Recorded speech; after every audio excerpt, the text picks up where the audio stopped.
Welcome to episode 585 of the Barcelona podcast, brought to you by the Blue Wire Podcast Network. I'm Dan Hilton, and to help me talk some Valencia, Lewandowski, Araujo, and Barça Femení, it's Emile Evanesian.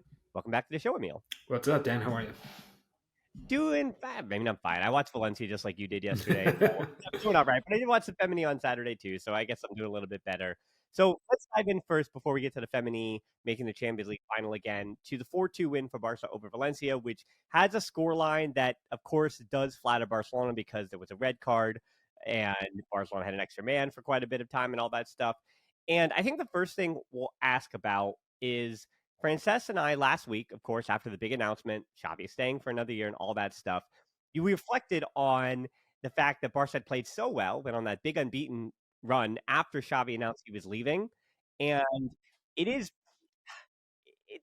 what's the word? Serendipitous? I don't know what it is, but there is something about Barcelona stinking up the joint when Xavi announced he'd be back for the next season. I know that's not a real thing, but I also see some of the mistakes in performance, like just the mental lapses from yesterday that we're going to get into individually. But the mental lapses from yesterday were almost seemingly as worrying as anything physically that was happening, anything tactics-wise you want to break down, whatever you want to say. It just, there seemed to be a lack of focus, a lack of concentration, and that is a major disappointment after PSG and Real Madrid when the 11 that Xavi chose, he could have still going for second place, but he still could have rotated a bit more, or again protected Lamine Yamal. He could have protected Algo Barcy, given them some rest. Even though now it looks like they're either going to be central figures at the Euro or they're going to be central figures at the Olympics, and not both. So you either get to play, you can be on both rosters, but you can only really be an important figure in one of those.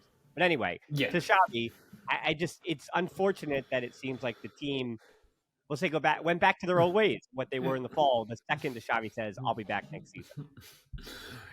And look, I really do think that is just sort of kind of a dumb luck timing thing.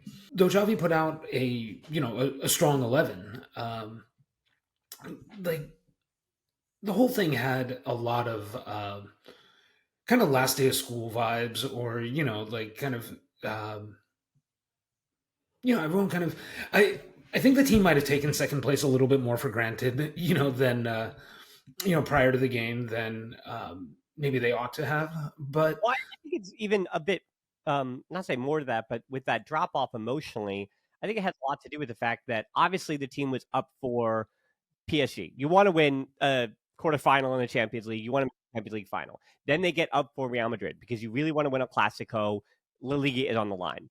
So as much as I had said, yes, what were Barcelona fighting for yesterday? They were fighting at home in the rain with the lowest attendance of the season, with the escalators broken up the hill at Montjuic. Yeah. So what were the team fighting for? They were fighting to that point for second place so that they qualify for the Spanish Super Cup, so that they make enough money so that they can register like a Guido Rodriguez from Real Betis. And so to ask these players, hey, get excited, everyone. You might not be around next season. Do you mind giving us your heart and soul so that we can register a 3.5 million euro signing, right? The 3.5 million euro signing that will hopefully help bridge the gap when we have to pawn off one of you pricier types. Right. And or shoot or made to space or something, right? And so that's what you're asking the players to get up for that match for. Again, in the rain with the crowd the way it was, you're asking the fans to get up for that reason.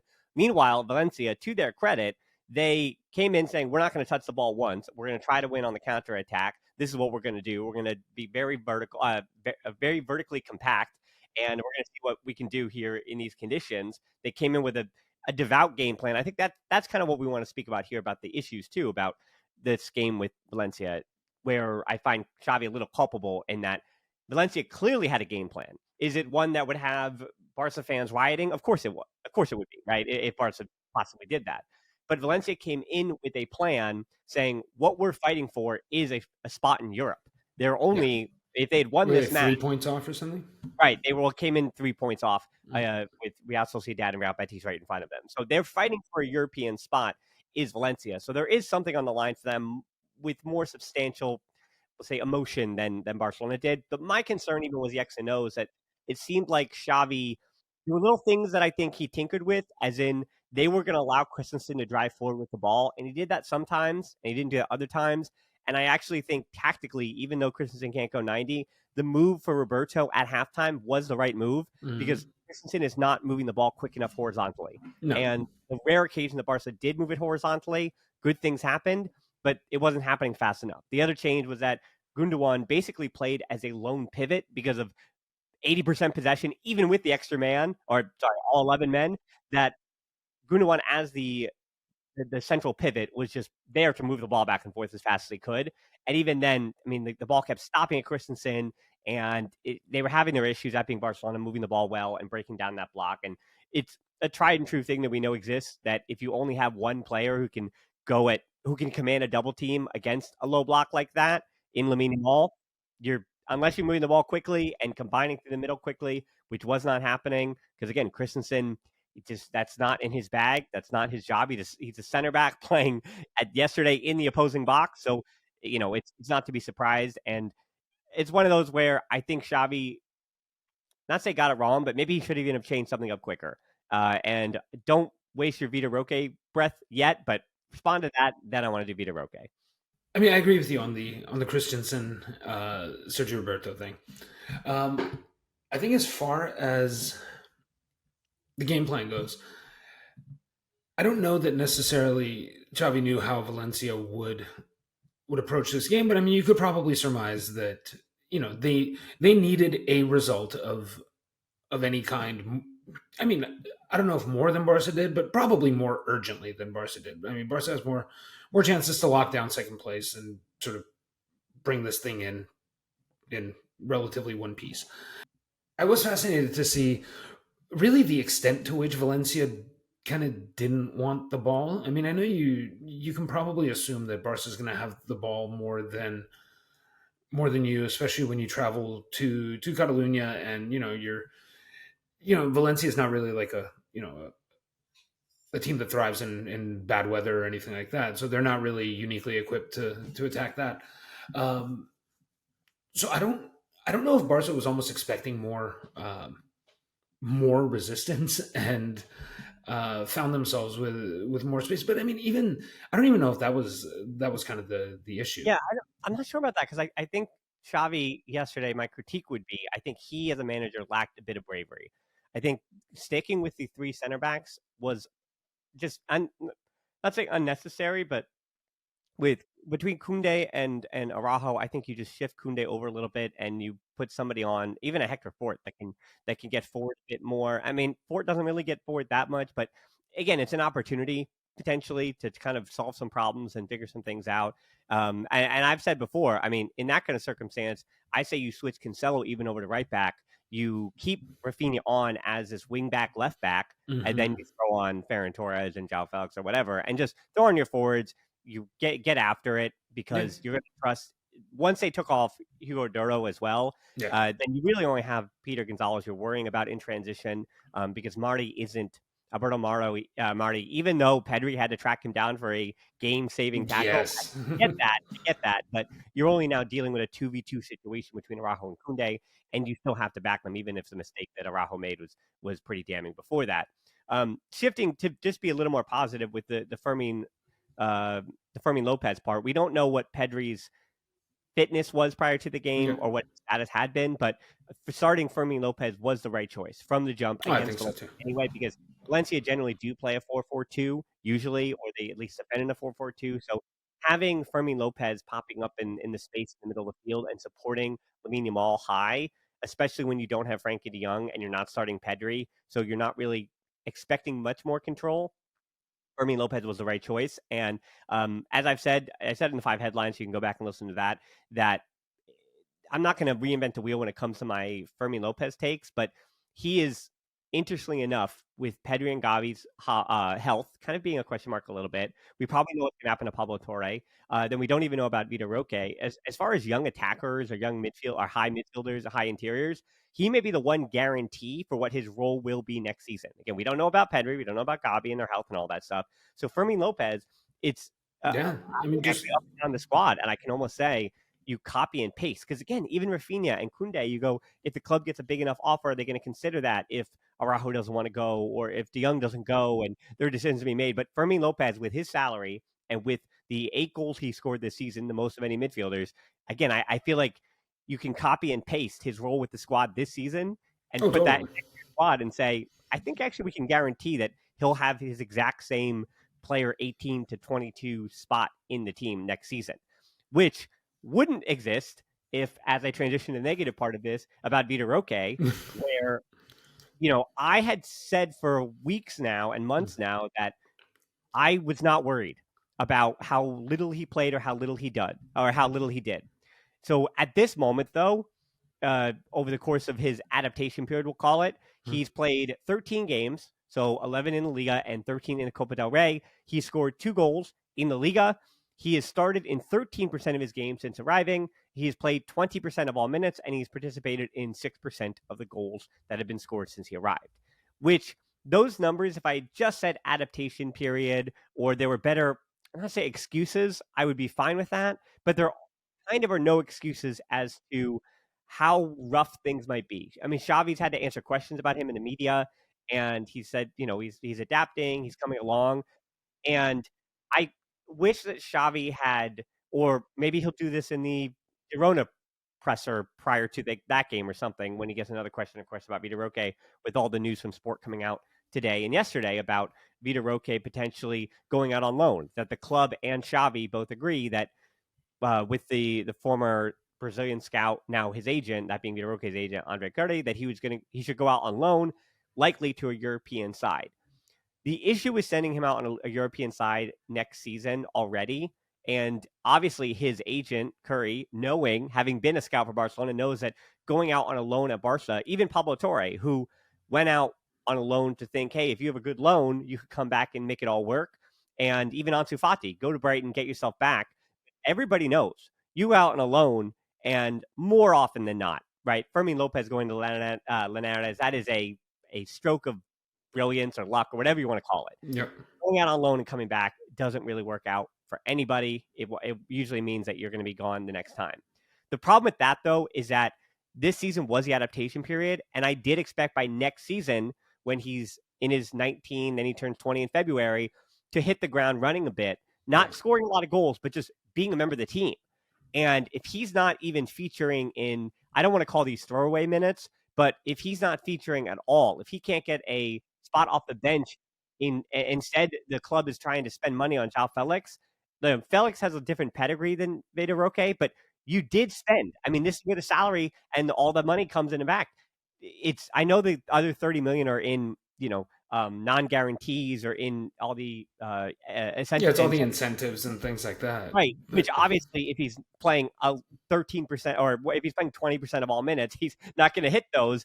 But you still paid 35 million euros up top when you don't have a pivot, when you don't really have a left wing that you can trust, even though they thought João Felix, I think, was going to be a star. I mean, that may be a little silly, but if you still are missing major pieces and you spent 35 million euros on Vitor Roque, it seems like that is a problem. It seems like that is an issue with the transfer that you made. Because if Vitor Roque at 19, you got him early, and he's a great Brazilian forward, and he basically by 21 he becomes what he should be, and he can phase out Lewandowski. But my concern is that his adaptation period is not an adaptation period, and merely Xavi and Barcelona saying this guy is not good enough for what the 35 million we paid for him, and that is a huge alarm bell for me.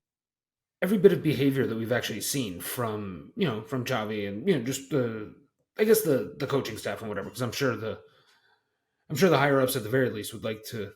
I think this almost turns into like kind of a obligatory kind of NBA comparison is when a general manager drafts a project in the lottery and really wants the coach to give him some minutes to get him acclimated, and you have a coach who's main responsibility is the product on the court or on the pitch as it is in this case, just saying like, no, this guy's not ready. Vitor Roque is essentially a sort of that 2 years away from being 2 years away lottery pick that in kind of an ideal scenario gets some run and starts showing some promise.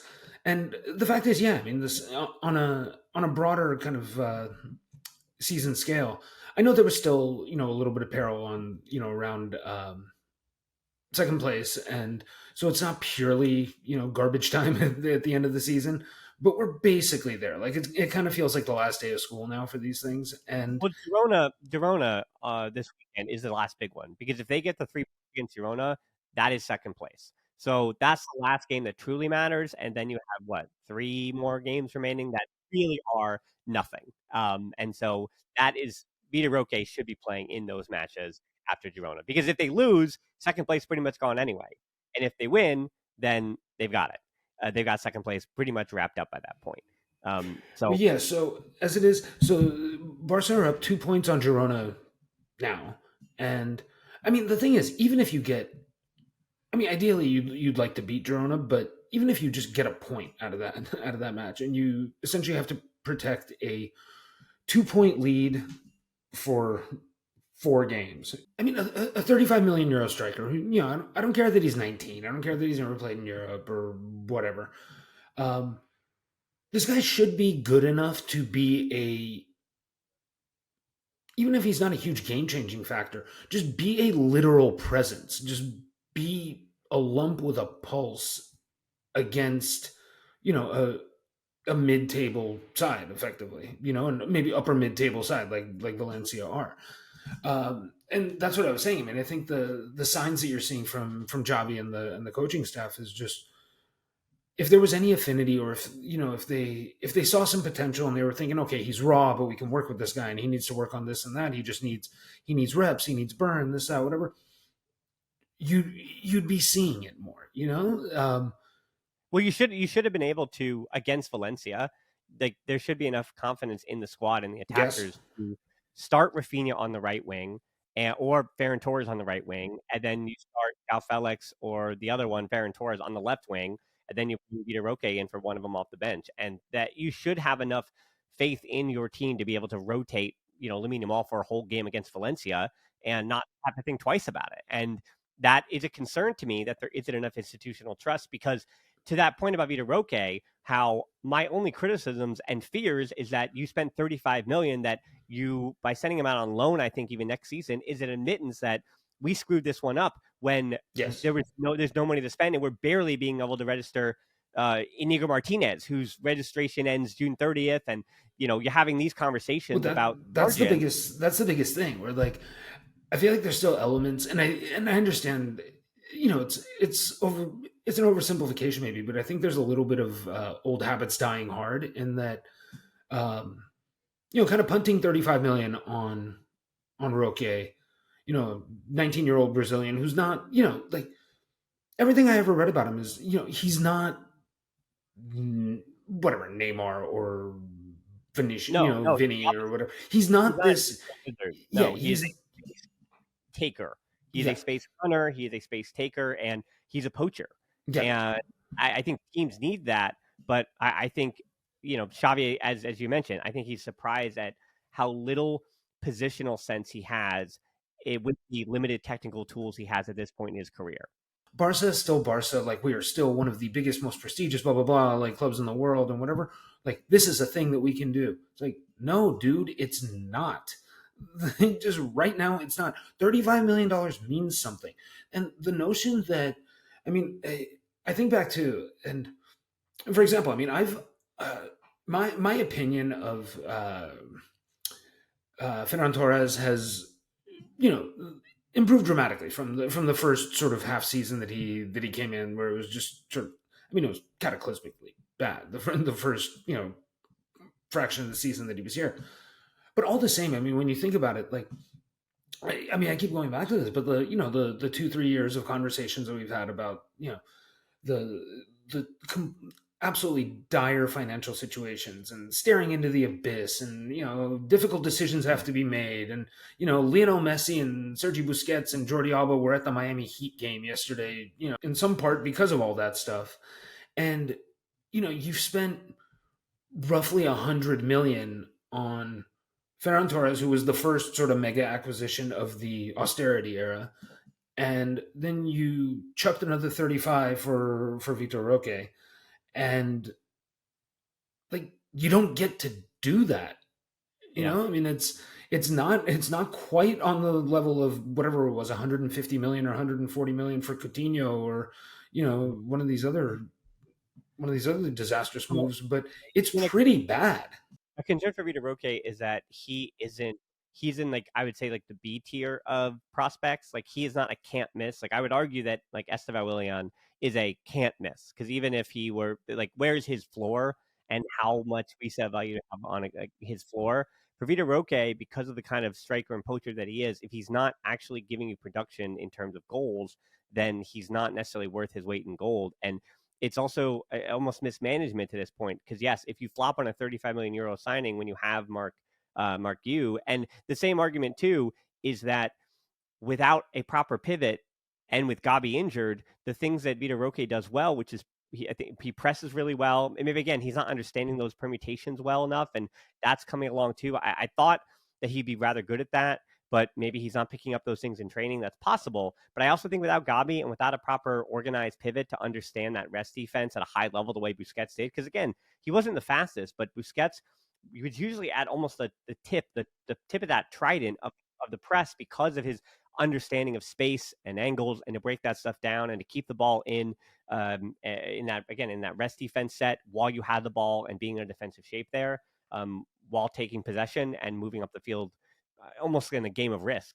And without that proper game organizer and orchestrator, because that's not what De Jong is, that's not what Pedri is, that's not what Gundogan is, and that's not what Christensen is, then the press has been less than stellar this season. And when you talk about the great defense that Barcelona played, yes, they had a lot of luck last season, but it had a lot to do with their rest defense was much better, and they were set up even with the ball. I mean, this Valencia match yesterday was the exact. It is the exclamation point of the point that I'm making is that last season, as lucky as Barcelona were defensively, they were built to create their own luck defensively by having organized rest defense and being organized while in possession to defend. And this team yesterday against Valencia had none of that. That's why their greatest success in recent weeks is, I think, credit to Sergio Allegri, sure, on his set pieces, which Roberto did give him credit after the match for his great set piece work. Sure, but I think you're seeing a lot of issues defensively because this team is disorganized to defend while on the ball. And that is not going away. And I think, especially with Gabi getting hurt, it just a glaring hole of a player that can help solve some of those problems, but not even help solve those problems, but put out fires while you're still disorganized. Because Gabi, as we saw too, he didn't make the defense better. He just put out more fires. And I think, the two things I want to go on here is talking about the on-field and off-field stuff and how those are kind of meshing these conversations as we end this season. In the case of Araujo, and less so with Ter Stegen, I think he's going to be the guaranteed starter anyway next season, and Lewandowski as well. Because with Araujo, to all of what I just said, Araujo is injury. I'm not injured. Well, he is injury prone. That's true. Freudian slip, but he's also error prone, where his terrific physical skills and physical gifts do make up for the errors he has. But when with Well, Barcelona's he's super high variance. yes, and so Barcelona's unbalanced defense in transition this season more so than last year, and inability to keep it in the different phases of play defensively means that Araujo is being put in more circumstances to commit more errors, Yeah. which he does, and he's being exposed for those errors more so this year. Which bring that into the other part of it. If Bayern says, "Hey, our structure is good enough to have what Barcelona had last season," and limit his errors and limit the mistakes that he's going to make. We love his physical tools and we can make the most of those the way Barca did last season. We'll give you 80 million. Now we're having a different conversation about Araujo but it's also we're having a different conversation about Barcelona because you keep Araujo because of his physical gifts that he has. You expect that a manager, i.e. Xavi, is going to be able to put him in the best position to succeed. But there's this undying dogma that I don't even know what to say. If Barcelona want to play a certain way, that he's never a perfect fit. No, but as we've always seen with Barca, I don't want to get too lost in the sauce here about dogmatism because, again, Puyol was never great on the ball, but there was a passion to him. There was a physical element to him, but he also a full understanding of the game that Araujo doesn't I think it's really the understanding. I think it's knowing where the knowing where the borders are, like knowing where his limitations lie. And yeah, that was the thing. Puyol never, yeah, it's kind of on paper, just in a purely technical sense. Yeah, you could say that, Puyol was not, ideally suited to play the Barca way, which would be an absurdity of a thing to say. But I think it was that. I think it was his understanding and just understanding of himself. Like he understood what the Barca way was, but I think more importantly, he knew what he was and what he wasn't. And I don't know that he ever really, for as much as it was kind of like, he played, kind of with, yeah, it was passion, it was blood and guts and everything else. He very rarely kind of colored outside the lines in terms of his role. He knew what his responsibility was, and he wasn't under the mistaken impression that he was or could be something more, I don't know whether it's spectacular or impactful or Barca-esque or whatever you want to say. Yeah, I think that's what made him so special. And I think because yeah, you can probably argue that Araujo has far greater just raw physical tools Well, he's like with which double to the size, work, he's double the height of Puyol. I double the mean, height, and but I mean he's a colossus. He's strong. He's so in terms of raw materials, in terms of physical gifts, he's got it all. And the thing is, like, he's not an unintelligent player. I just think he struggles with. I think he struggles to identify the limitations of his role, or kind of the limitations of what he should be making himself responsible for. well, I think it's with when he gets himself in trouble, which is the last 2 weeks with these tackles, that I think he's the thing with his injuries as well is the real scary thing about pace, and it's if Araujo for some reason, with all the injuries he's picked up over these years, if he is not at 100%, if he is less than he was, reminding me of the I had two examples by the way, NBA players. This is for the old hats.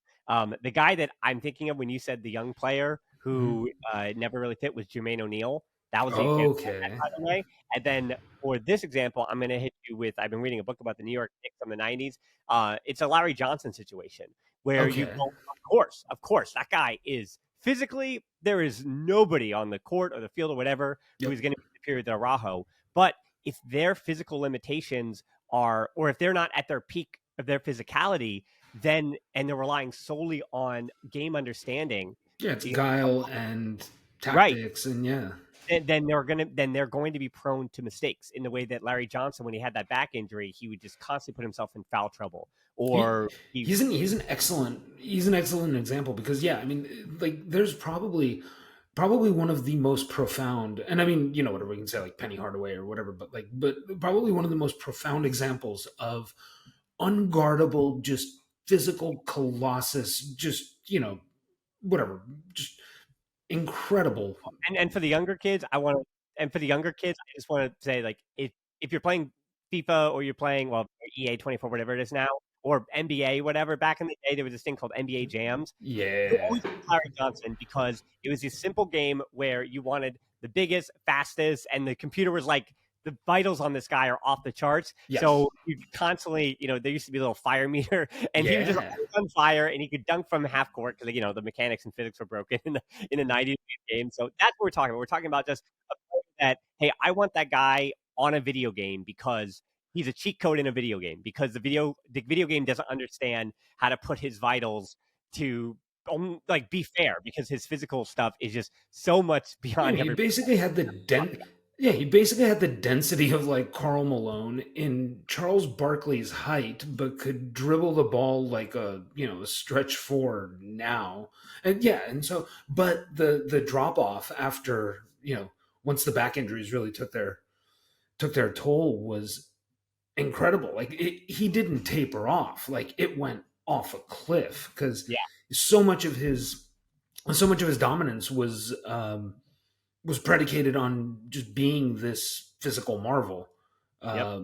And yeah, like that's the thing when it like some of that stuff when it goes, it goes. And And that's what I'm saying. Harajo is 20, what is he, 25, 26, and it's and they're already aware that it might be going in a certain negative direction. and Bayern Munich has 80 million. And I think part of that is in the back of his mind. I think that's a real thing. I think he is this season. He had never really been in the transfer rumors before.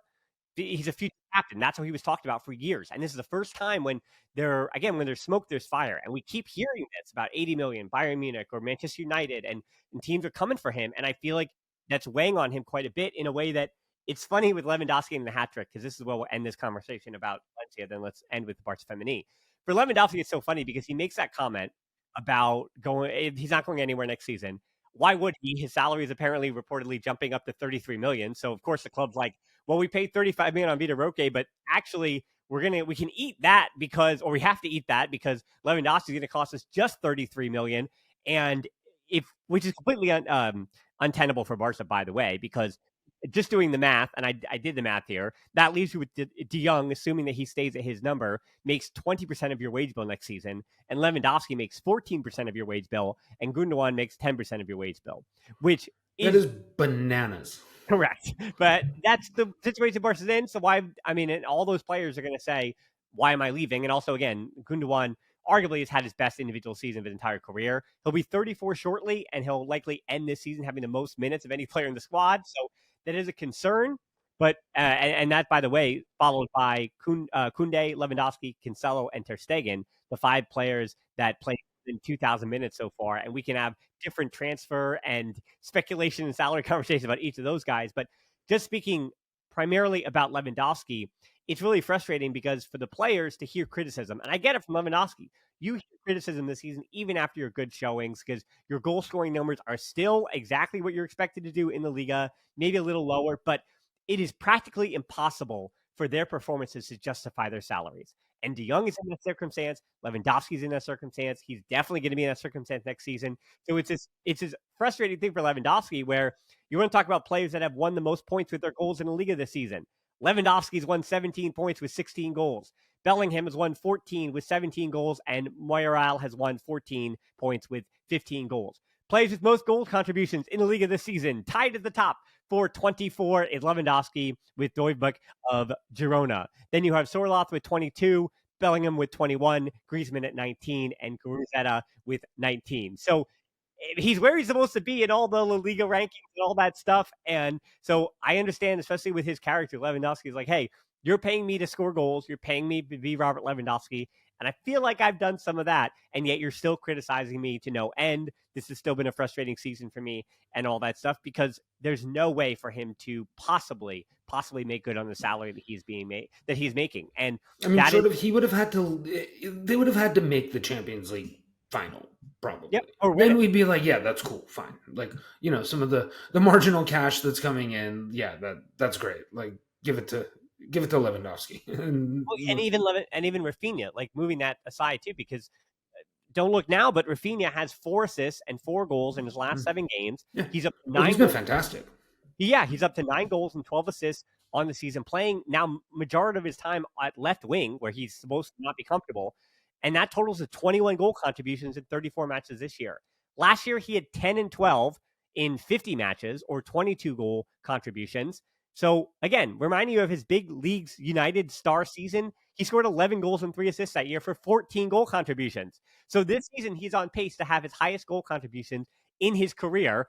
And even in the case of Raphinha, like, hey, you paid me this money to come here and be better than I was at Leeds. And statistically, I know you criticize me, but I've been better than what I was at Leeds. Actually, I'm terrible with percentages, but I'm 66% better when it comes to goal contribution than my seasons at Leeds. And I've been the guy that you wanted me to be. And I haven't even complained this year when you made a 16-year-old the starter over me. I didn't complain that he took my spot. I just moved over to the left side and adapted. Or in the first half of the season, I not let him, but he took the starting spot from me, and I didn't make a think about it. So Raphinha has actually been a pretty gosh darn good soldier for the fact that Raphinha's actually been great. Coming into this season, I was a little iffy. I mean, because he was another where I was like, you think of the price tag and you're like, okay, like he's certainly not a bad player, but is this another one where we spent 65 million or whatever it was? I think it's 55 plus for him as well. I think it was.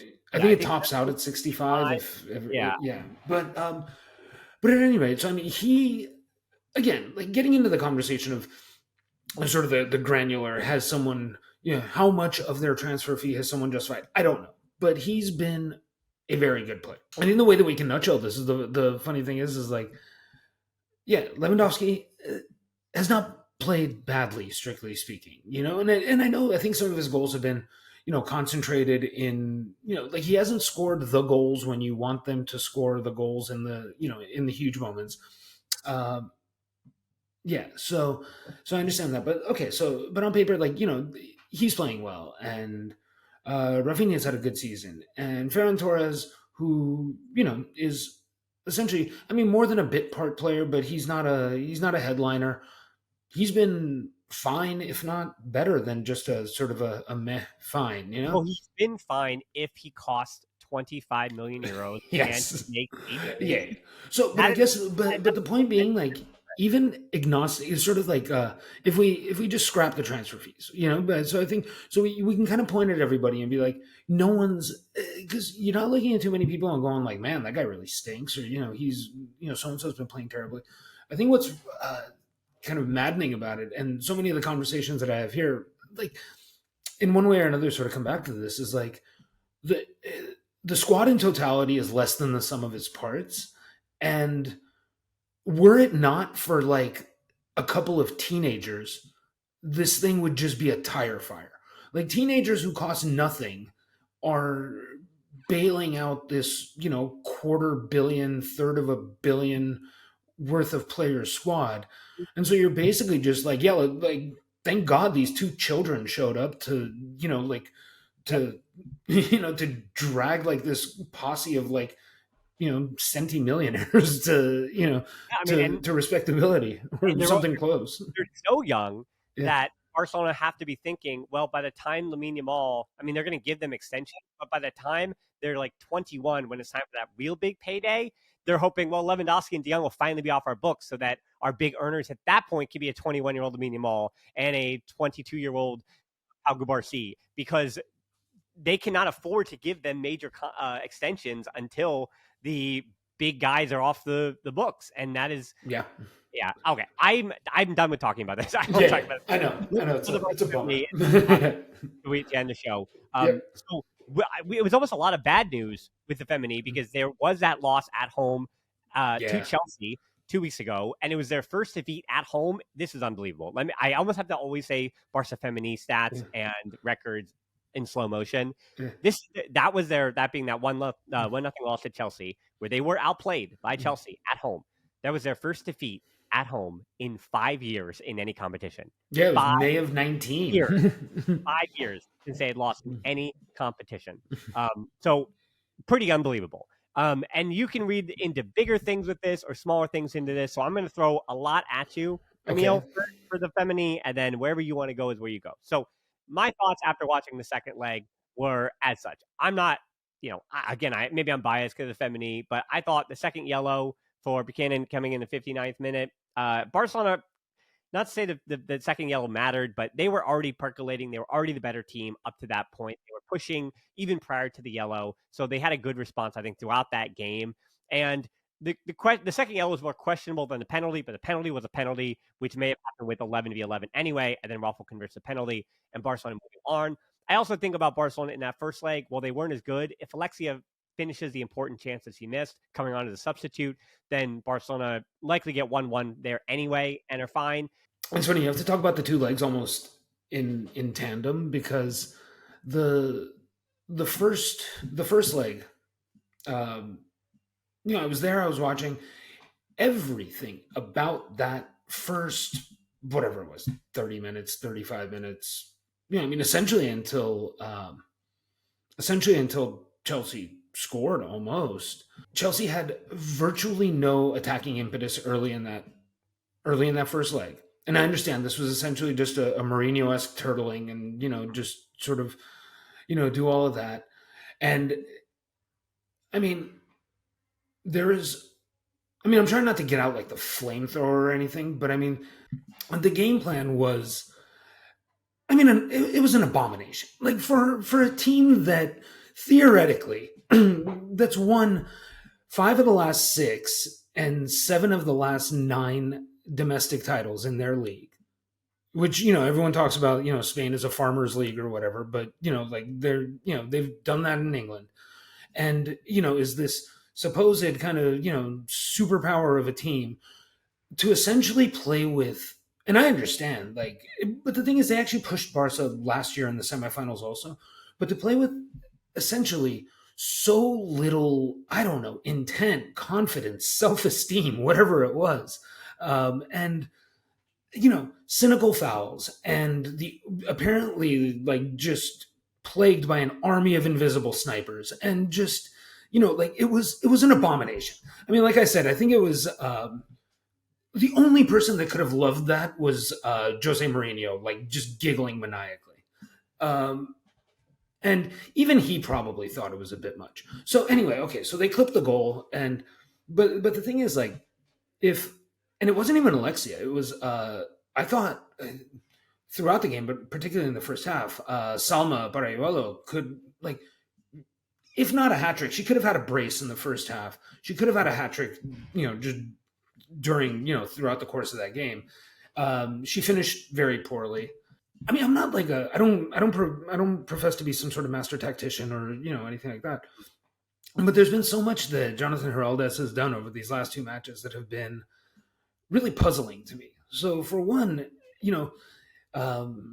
putting Ona Batle on, she is a left back, and she is arguably the best left back in the world, and also she has a fantastic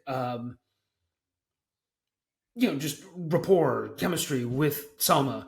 I mean, I think off the top of my head, at least 3 or 4, goals that she has directly, just through her blazing speed, gone to the touchline, crossed in for Salma. Why you would put, and I understand, Fridolina Rolfo finished 4th in the Ballon d'Or, and she's been playing left back and whatever.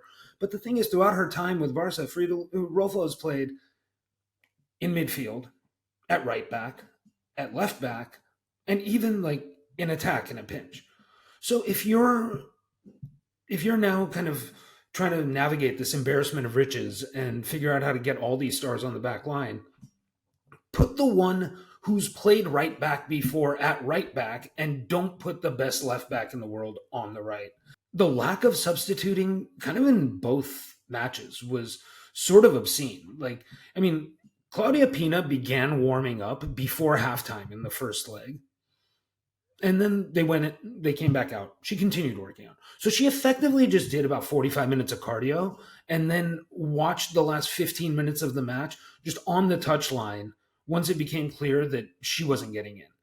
So, and then, even in this other match, I mean, I don't understand. So, and then he played this weird 3-5-2 thing in London, and I'm not sure who that was for, but I don't know who that was, sort of putting, because like at no point, like both the second half of the first leg, where they sort of seem to be quickly running out of ideas, the last 20-25 minutes, and then the second leg, even though like they had some chances, these were the most kind of disjointed performances I think I've seen in a while. And I'm not sure whose skills and whose game was supposed to be amplified and magnified or elevated by these tactical decisions. Look, Chelsea did what they did, and they did it almost well enough. But I mean, again, I mean, you're absolutely right. Like the only thing that can stop this death machine is, just their own flubs, whether it's missing chances or not playing your best players. Yeah, and I think with the Femení this season, I'm definitely caught between two minds, because I do think watching other teams around Europe, there, even though Chelsea, as cynical as it was, other teams talent-wise are catching up, game plan-wise. It's at Barcelona, are they going back to the mean a little bit, or is the other teams, are they catching up? Barcelona, and even in terms of reinforcing with their squad. I mean, the Femení and that trickle-down effect from the top all the way down, from the club, I mean, can affect them too. But so there's the two minds I'm in, is that with Garls is already having his swan song. You already know he's leaving. And it is a reminder that he's going to the NWSL at the end of the season. Sure. But I say there's pros and cons all of it, right? Like some parallel is still just 20 years old. And the fact that we're saying, is she a striker or is she a left winger, is a good question to ask, but also a concern because the same argument is you have Bronze, you have Rolfo, you have Bate as your fullbacks. How do you handle that? Because you could get it, obviously, you could get it absurdly right because you have three of the top, 10, 7 fullbacks, 5 fullbacks, arguably. Like, that's what you're talking about world football. So there's, you can get it right. But again, if you miss that, to your point, if you get it wrong and it doesn't work, and you say, well, what if they had done this the other way? Then you got it wrong. And the same thing with Perel, where I think she's probably better as a left winger ultimately, but Barcelona, because they have other options at the left wing, they have a ton of players that you could either play a bit off the left or underneath. Mariana, the same thing. That number 9 is a position that they need to go after, and they've already been linked with Ellie Roebuck, the Man City keeper, who's reportedly signed a pre-contract with the club. But as for the number 9, who I think they do need to bring in, it does appear that Barca are looking to pay Iwer Pejor, who is one of the strikers, not Alexander Pop, the other one, her release clause. And when you're talking about number 9s, unless you're getting somebody that is Sam Kerr or her teammate in Pop, or you're getting an Alex Morgan or one of the, let's say, aging Americans, and Pop is 33 now, by the way, as well. So I don't know how much better you can do on the market than if they were to get Pejor and bring her in as their number 9. And then even this season, and one of the concerns, of course, is that they're facing Lyon again in the Champions League final in a few weeks. And Lyon are not as good as they were the last final when they beat them, that being Barcelona, in 2022. But Lyon, is the one hurdle that this Barça Femení team has not been able to get over. They lost the 2019 final, they lost the 22 final. So this does really feel like in this little mini era when Barcelona, you felt like we're trying to take the crown from Lyon. This is the last. This is the crowning moment. This is your third time's the charm. Well, so and they can also do it. They can also do it in a quadruple season. So for all the issues that you and I are talking about with the Femení, if they beat Real Sociedad in a few weeks in the Copa del Arena, they're going to win the Liga this weekend, likely. It's either this weekend or next week, yeah. Right, with 4 matches remaining. And then you have the Champions League final, on May 25th. They could still win the quadruple. Like, that's still possible. And then who are we, you know what I mean, to have all these sure. But I think the problem is, like, they're now chasing their... I think this is, like, you cross this threshold at one point where they're now playing against their own standard.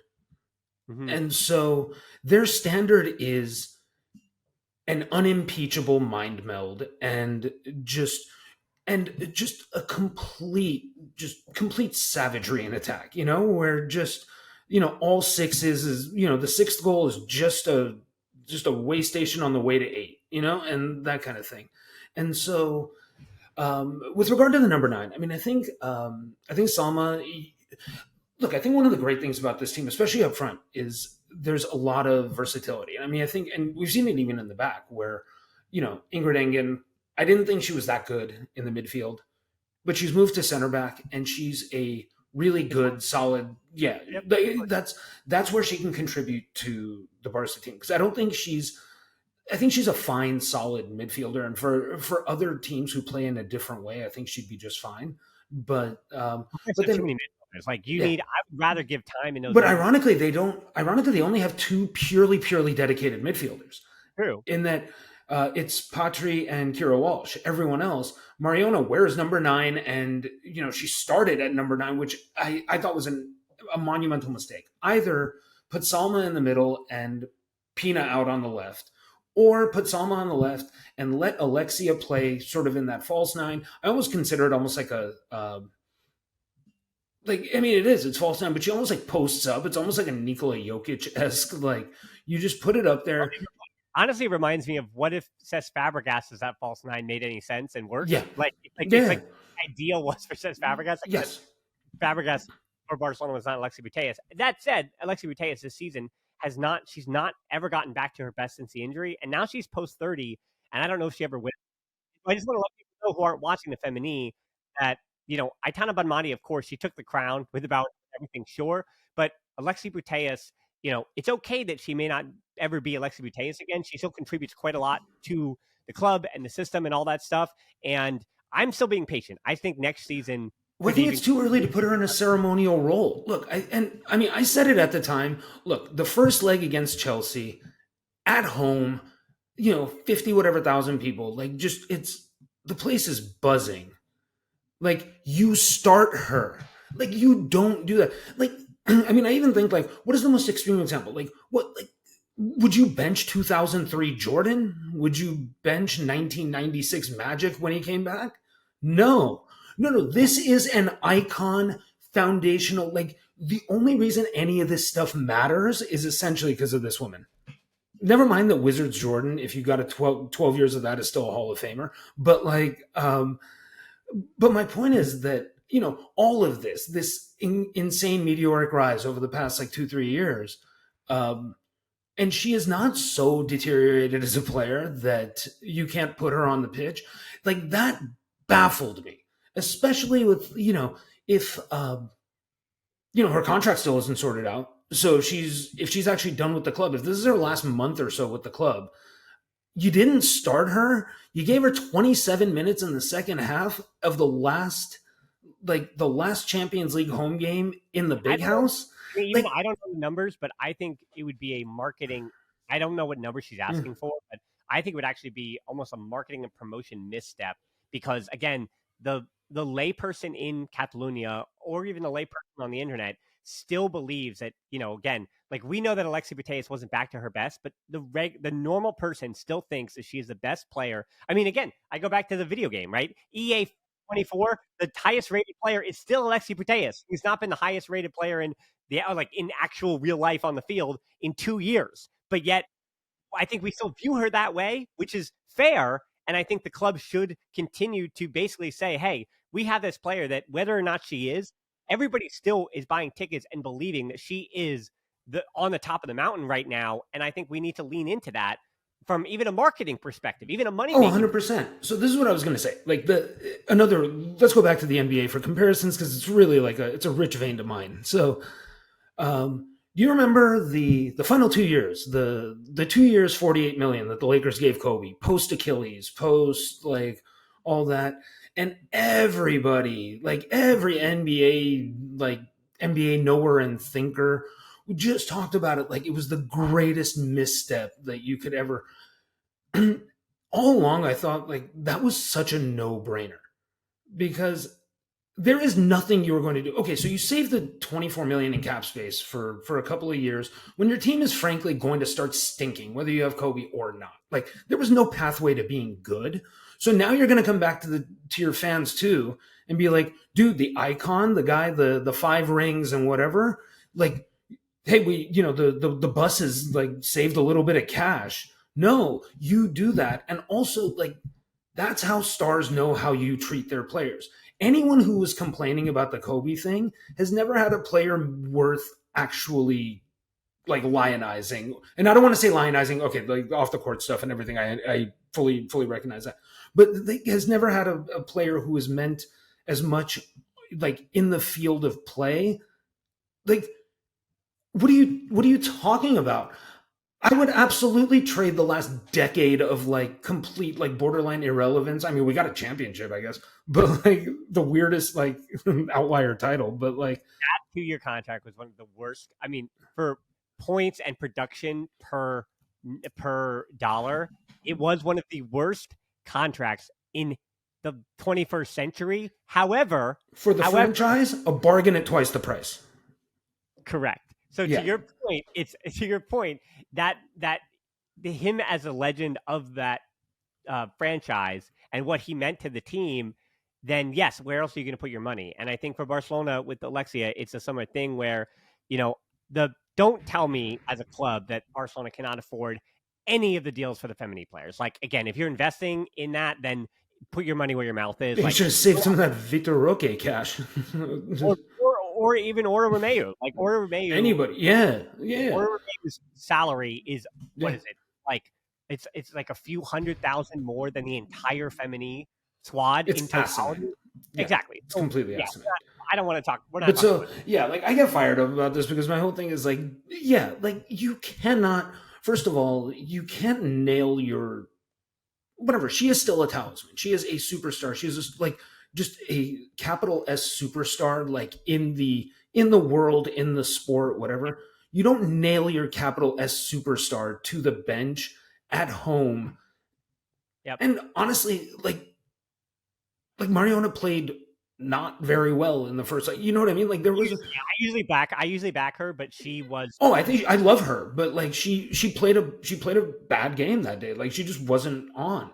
But like I don't know, you put your stars out, and because I think there's still also value to the other team when they're lining up and they see like the true, like I mean just murderers row. It's Alexia, it's Aitana, it's Carolyn Graham Hansen, it's Sama. Like it's essentially like every one of your, like it's the whatever, it's the who's who of the sport, and you put them out there, and that, I mean, that has value too. And About Mappy Leon's contract, even though Mappy Leon has been injured, yeah, you make sure that she's a part of this team next season. She's not over the hill in a way that Mappy Leon is no. not part of that.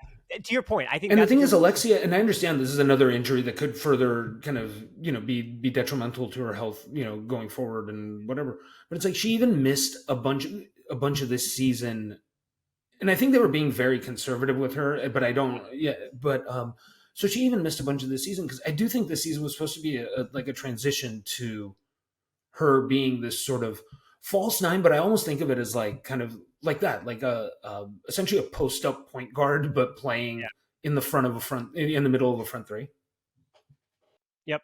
So we're likely going to be talking obviously more about the Femení in the coming weeks, especially in preparation of the May 25th Champions League final, of course, which again, I think getting over Lyon would be the final hurdle. And I mean, especially winning a quadruple would be, not say the end of this little era here, but it's going to feel like some kind of, finality to, they've basically accomplished all the objectives and they 100% the video game. So that's what it's going to feel like if they win the Champions League final. But again, I'll have that in a few weeks' time. But we definitely talked enough in preparation for Girona on the weekend. So enjoy this show. I hope you enjoyed it at this point. So we've got a few days off now. Hope you're enjoying the YouTube shorts where I'm really getting into the transfer target stuff there before I dive into La Masia update and transfer target and all that stuff in a few weeks when the season ends. So, of course, you can find him on Twitter. You can find me on Twitter and Instagram. Then also on Twitter at HiltonD13 for me. And then Patreon, as low as $3. That's how you get these shows without the ads. And, of course, the longer the show, the more ads you have to hear. So that's how you do that over on Patreon. Help the show as well. And then close Facebook group, Discord, YouTube channel, giving a subscription there, podcast apps, giving a nice rating. That's all the best ways for free to help the show. Thanks so much for listening, though. As always, until next time, we'll talk to you soon. Forza Barça.